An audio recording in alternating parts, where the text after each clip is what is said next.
Hello, everyone, and welcome to the Metabolism and Menopause podcast. My name is Stephanie, and I am your host and CEO of Vitality OET.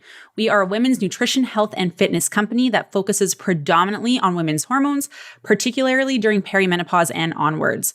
We know that so many women struggle with not only hormonal symptoms like irritability, brain fog, night sweats, hot flashes, but also all of a sudden you wake up one day and it feels like this weight gain came out of nowhere, especially around your middle. You've changed nothing in your life. You're doing everything the same. So now you're going to cutting out carbs, cutting out your calories, doing cardio, all these things that you used to do to try and lose weight. But now those things aren't working anymore. And it just leaves you feeling super, super frustrated. We know now that your body is inherently different than what it was before you hit perimenopause. So our mission is to teach women about how their bodies change during this period of their life, so that you can finally reach your health and fitness goals, feel back in control and at home in your body again, and live a life full of vitality and really understand how to take care of this new body. So today, what I want to talk about is how to stay on track on vacation. I just got back from a trip to Phoenix. I was there for a week presenting at a conference, which was amazing. I'll talk about that in a second.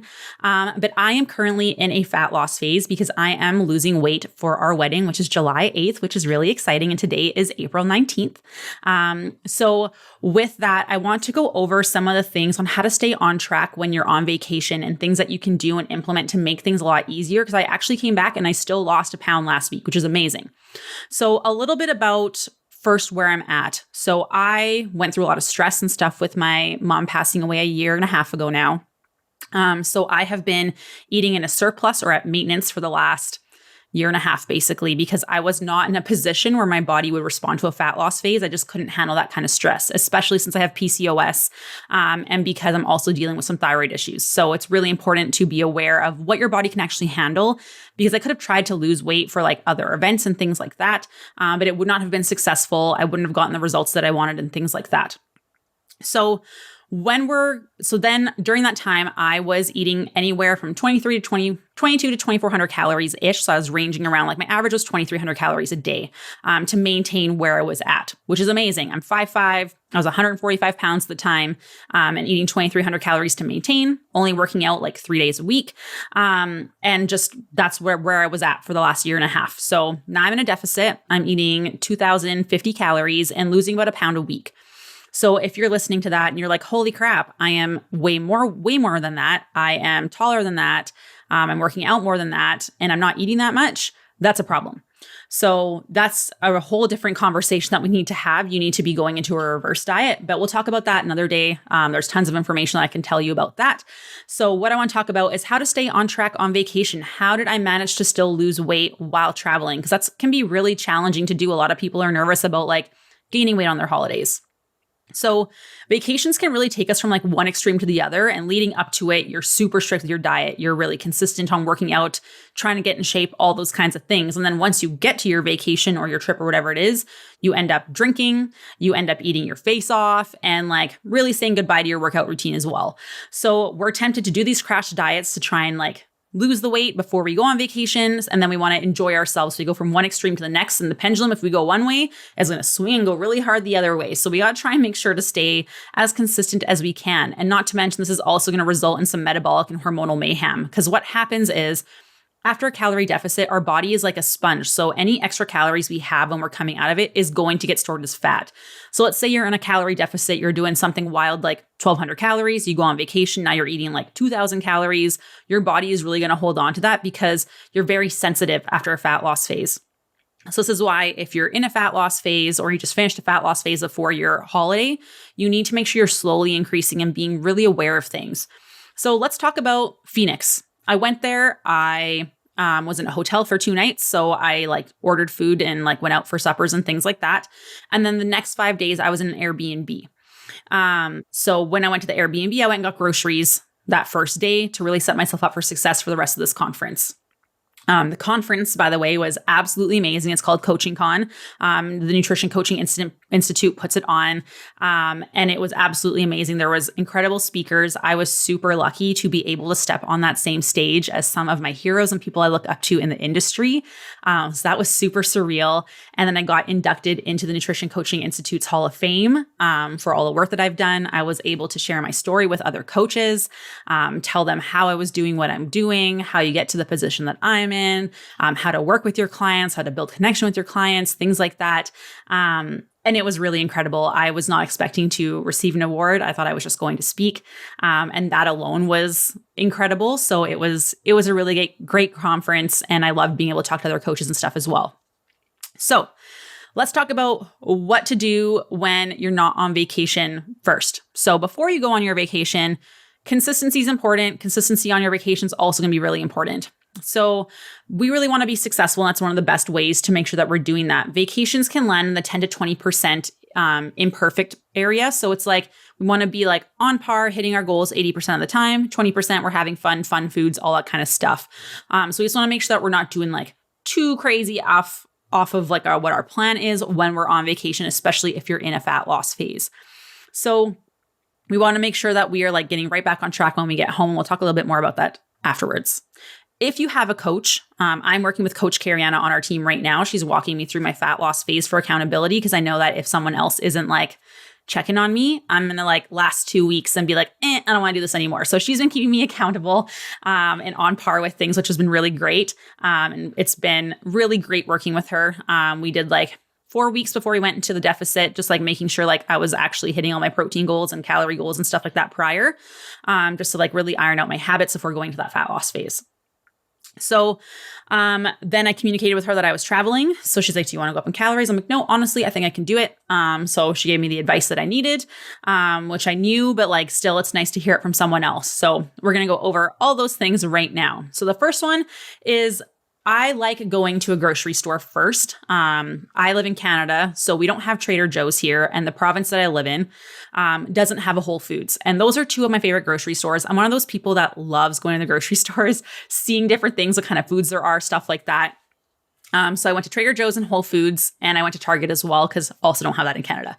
So I went to all my favorite places. And what I did first was focus on breakfasts, because I know that's the one meal that I have control of for sure, no matter what. Sometimes lunch and dinner, especially like at conferences and like meeting up with like people, networking, stuff like that, it can lead you to being in different restaurants, grabbing a treat, whatever it is. So I wanted to make sure that my breakfast always had high protein, had some fiber in it as well, to really set me up for success for the day. So I'm not experiencing sugar crashes during the day. It keeps me full. So I'm less tempted to snack as well. So what I had for breakfast was I had a few different things. The first one, I grabbed high protein oatmeal. So Kodiak has those like individual oatmeal mugs, and there's like different kinds that you can get to, different brands. I like theirs because there's no egg whites in it or soy, which I can't have. So I find that very good. It's easy. You put in some water, put in the microwave for like 30 seconds. Boom, you have oatmeal. It has protein powder in it. Already has high protein, has high fiber. You're good to go. I also made the mistake of, I thought it was oatmeal. Turns out it was muffin in a cup. From Kodiak, which I didn't know they had, because in Canada we don't have half of their products. So I also had a Kodiak muffin for breakfast one day as well, and it was delicious. High protein again, kept me full, has fiber, we're good to go. I also bought Kodiak waffles. As you can tell, I really like the Kodiak brand. So those are high protein waffles. Tossed it in the toaster. Good to go. I bought myself some raspberries and mango. Raspberries are high in fiber. So again, that's going to help keep me full, provide me with carbohydrates for energy for the rest of the day. So that's what my breakfasts entailed. I also bought turkey patties from Whole Foods as well. And they're high in protein, lower in fat. They're a little bit leaner. Those I could pop in the microwave when they were frozen on paper towel for like, I think it was 2 minutes. And then that increased my protein intake as well. So that's what my breakfasts look like for my 4 or 5 days in my Airbnb. Then I made sure to buy some higher protein snacks and higher fiber snacks as well for when I was at the conference. So again, I'd be less tempted to get treats. And then I know I'm still getting close to hitting my protein goal. Protein is really important to focus on. It helps keep you full. It helps regulate your blood sugars, all kinds of good stuff.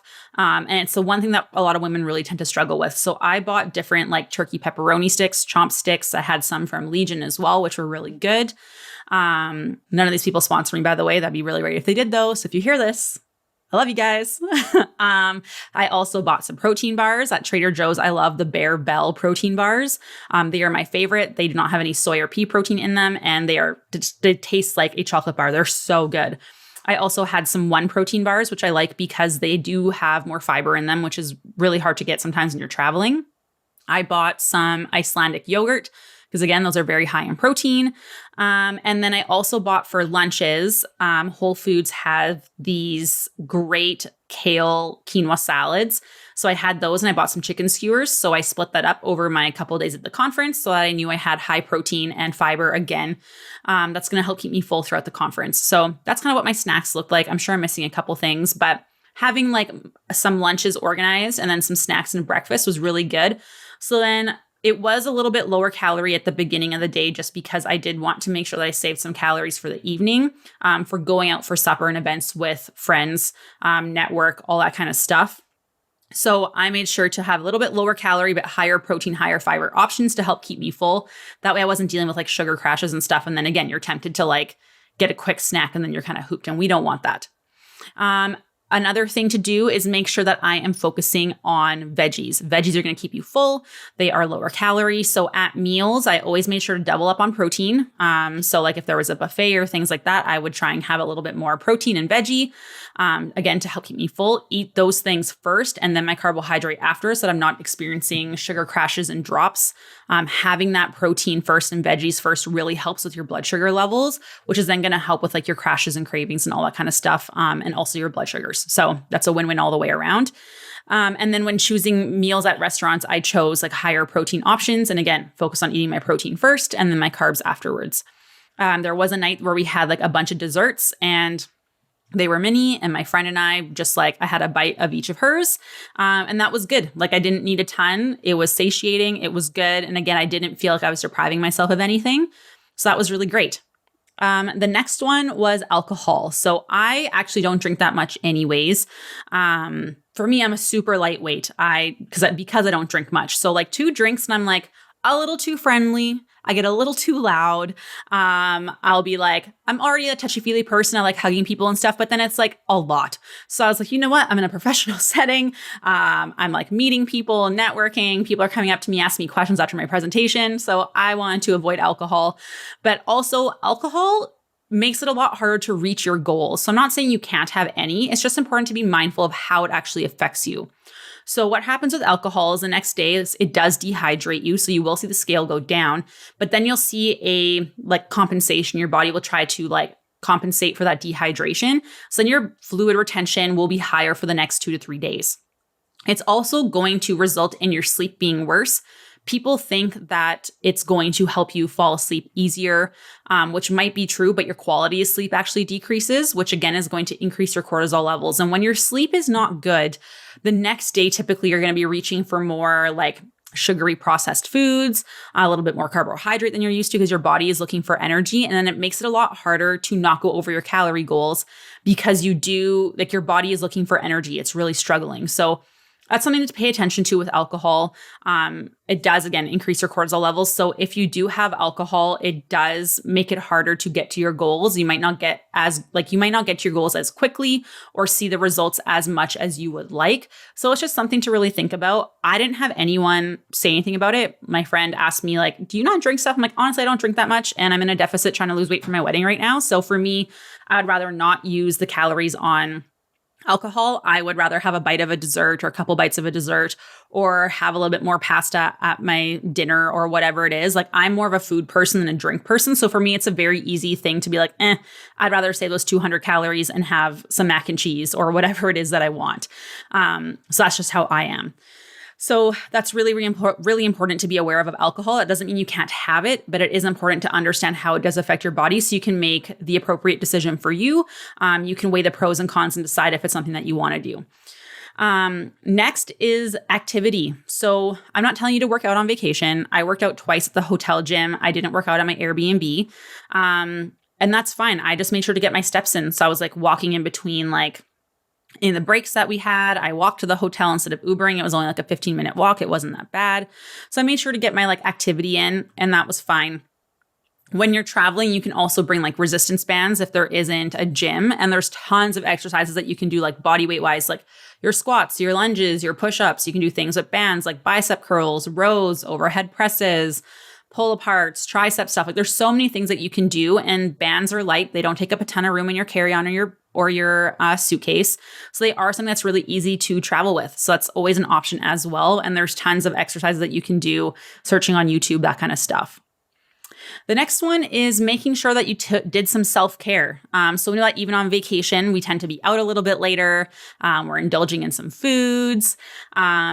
And like, depending what you're doing, your stress response can be higher. So I'm learning that like going to these social events, like I need a day to decompress after, because you're just so go all the time. Cortisol's pumping through, and yes, you're enjoying yourself, but it is still a stress response. Like your body is going through all these things. So what I do is I like to prioritize legs up. I did this at the conference. And I also did it before bed. And what this does is like you lay on the floor of your bed, you put your feet up on the wall. So you're kind of like an L shape. It helps bring blood flow from your legs to your gut to help you get into the rest and digest portion of your nervous system to get you out of fight or flight. And this helps bring down your cortisol. It helps with your digestion as well. Because what happens when we're go all the time, when blood diverts away from our belly, is digestion slows down. So then we get more bloating, more constipation, more gas, things like that. So actually doing this during the day can really help improve digestion and bloating. But also just in general, it helps bring your cortisol levels down and helps you relax and take care of yourself. Other things that you can do is like really make sure you're getting a good night's sleep. There was one night where I had some friends that want to stay out, and I was like, you know what? Like it was already 10 o'clock. And I was like, you know what? I'm going to head back. That's like 11 o'clock my time because of the time change. And I was like, you know what? I'm going to go back. I'm going to make sure I have a good night's sleep. And it was good. Nobody gave me a hard time. Nobody cared. Like it was fine. So making sure that you're prioritizing your sleep.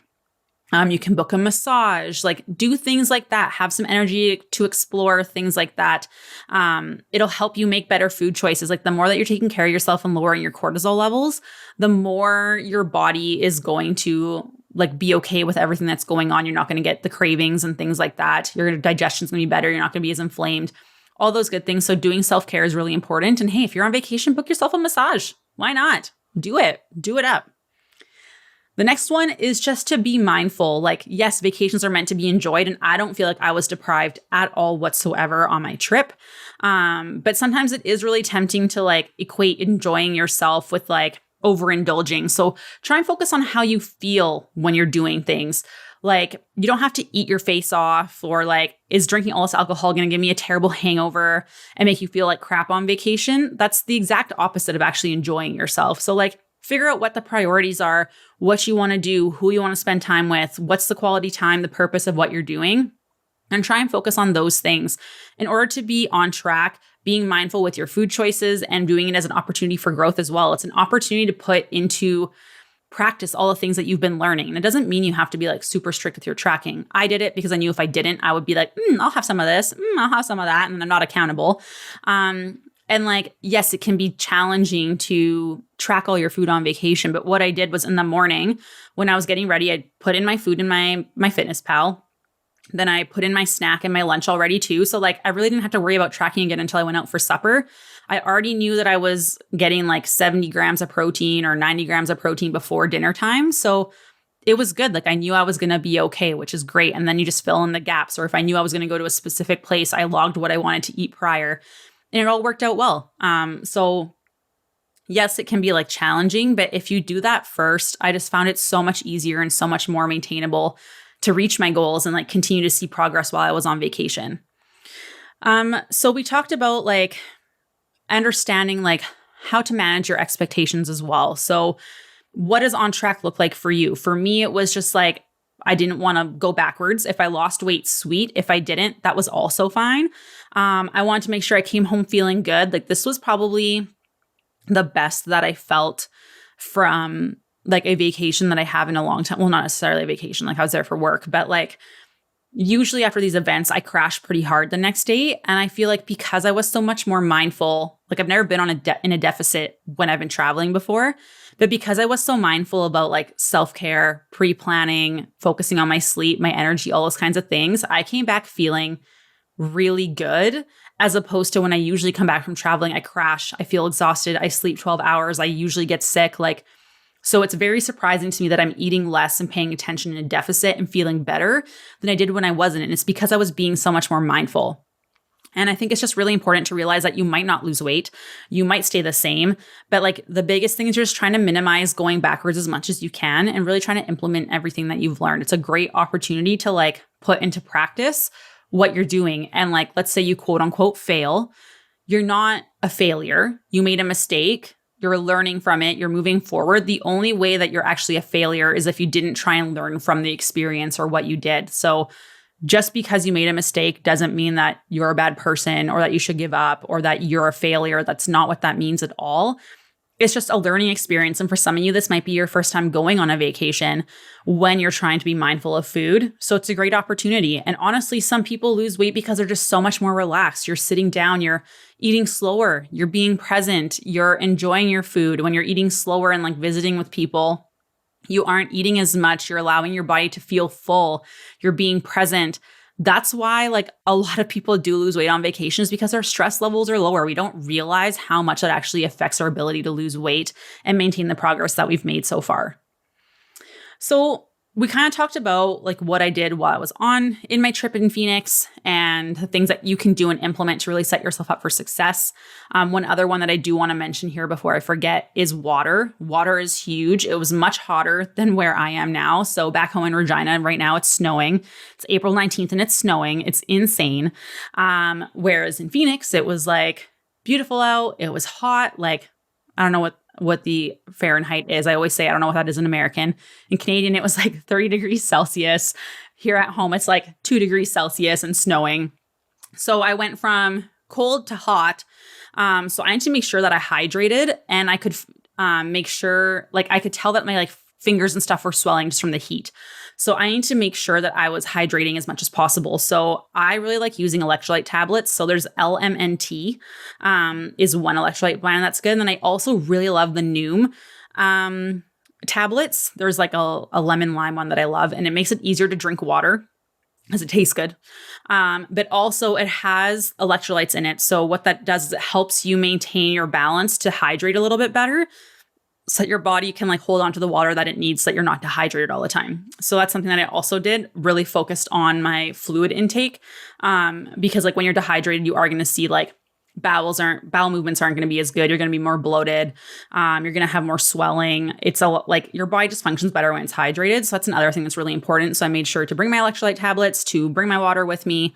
And again, just try and stick with my routine as best as I could. So then we come back from vacation, your trip, whatever it is.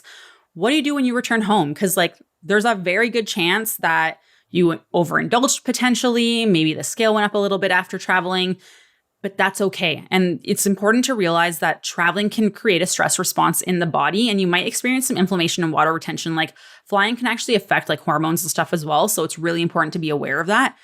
But like eating and drinking things that you don't typically have, your sleep is off, you're sitting for long periods of time. There's changes in digestion and bowel movements, hydration, all those things. And that's going to cause fluid retention. And that can be reflected on the scale when you get home. And it's really important to know, like in a week, you're not going to gain like 5-6 pounds of fat. That's not possible. Like you have to overeat so much for that to happen. So it's typically just water. So this is normal. It can take a few days for your body to normalize. So above all else, like do not punish yourself. Be aware that it's likely just water. So give yourself a week of just like getting back into a normal routine. The last thing that we want to do is get into extremes. So don't be tempted to like sweat it out. Skip any of those stupid like detox teas and methods and crash dieting, cutting out your carbs, cutting down your calories, all those things. Just try and hydrate yourself appropriately. Resist the temptation to really restrict yourself or try and kill yourself in the gym with cardio when you get home to try and like make up for all the extra calories that you may have had on vacation. That's only going to like delay your full recovery and unnecessarily stress your body even more, which we do not want. We already know cortisol is going to be high. Why do we want to increase that more? That's going to result in accumulation of body fat. decrease in thyroid function, which is going to slow down your metabolism. It's going to decrease your progesterone levels, which is going to cause an increase in fluid retention even more. There's all these negative things that are going to happen if you just increase your cortisol by like trying to punish yourself with a ton of cardio and cutting your calories and cutting your carbs. So do not do that. We need to recover. Give yourself a day or two to like slowly ease into it, slowly ease back into the gym. It's going to take time. Just try and focus on like steps and things like that. So like what I did coming home from Phoenix was I got home. The next day we went and got groceries, planned some higher veggie, high protein meals, made sure I still have my carbs in there. So we did chili last night, for example. And then the day before that, we did Greek chicken bowls. So that was with like rice and different lettuce and peppers, onions, tomatoes, all those good things, lots of protein in there. So like we're just going back to like your regular routine. You're not trying to compensate. You're just going back to normal. So resist the urge to try and go like, again, swing the pendulum really hard one way. We don't want that because then it's going to inevitably swing really hard the other way, which we don't want. We want to stay in that middle ground. So going back to your regular meal timings, going back to your regular sleep routine, going back to your activity levels, going back to drinking enough water. Focus on those things. You're not, again, trying to like overcompensate. That never works. That's something I used to be notorious for in university. And inevitably it's like affected my thyroid levels, my PCOS. Like it's put me in a not so great position now. And it's really important, like pay attention to just being on vacation. This is something that like is very near and dear to my heart, is very important to me. And I wish that I could like scream this from the mountaintops and hopefully a ton of people will hear this one day. But like focus on the amazing time that you have with the people that you love. Focus on creating those memories, take those pictures, focus on the experiences that you had, and then just pick up right where you left off when you get home. And the reason that I urge this is because like I lost my mom in February of 2021, and it was very sudden. From the day I took her to the hospital to the day that she passed away, it was 3 weeks. We had no time, and like it was not anticipated. It was a lot, and I never thought that I would be where I am right now without my mom. I didn't think I'd get married without her being here, or I'm gonna get emotional. Whew. And like not spending time with her or not having holidays. Like you never know when it's going to be the last time, the last vacation. And I still remember the last Christmas that I had with her. And we only took one picture because I was in a rush to go and do my own things. I wanted to go spend time with the boyfriend that I had at the time. I like really rushed the process. I remember just being like frustrated and like super not present. I was focusing on other places I wanted to be and other things that I wanted to do. We didn't do all the things and like traditions that we typically would do over Christmas together. And little did I know that was going to be the last one we ever had. So like, I wish I would have focused more on like being present and the amazing time. I can think of all the other Christmases that we had together and it was amazing and I really enjoyed it. But like, it still bothers me that I had that Christmas and just like completely rushed taking pictures and memories and stuff because I would kill to have those photos now. And I remember not really wanting to take photos because I felt bloated. I had eaten a lot the night before. And just like, I was just not happy with the way I looked and like, oh my gosh, what I would give to have more photos with my mom, like where I wasn't worried about how I looked or how I felt about like if I was gassy or bloating, like those things don't freaking matter. So like, I really hope that when you go on vacation, yes, you want to stay on track and things like that. And there's tons of things that you can do. But the most important thing for you to do is like, yes, recognize that it's likely not ideal and you might see some weight gain or you might see the scale go up and it's likely just water. But the most important thing that you can do is be present and experience those experiences and take those pictures, as uncomfortable as it makes you, just because you never know when that's all you have left of that person, or you might leave and that might be all that they have left. So that being said, thank you so much for listening. I hope you enjoyed this. I hope there was tidbits to help you understand different things that you can do when you're on vacation to stay on track. And I really, really, really hope that this helps you be a little bit more present, take those photos, make those memories, because you never know when that can change. Have a great rest of your day, you guys. If you have any questions, comments, concerns, you know where to find me, and talk to you soon. Bye.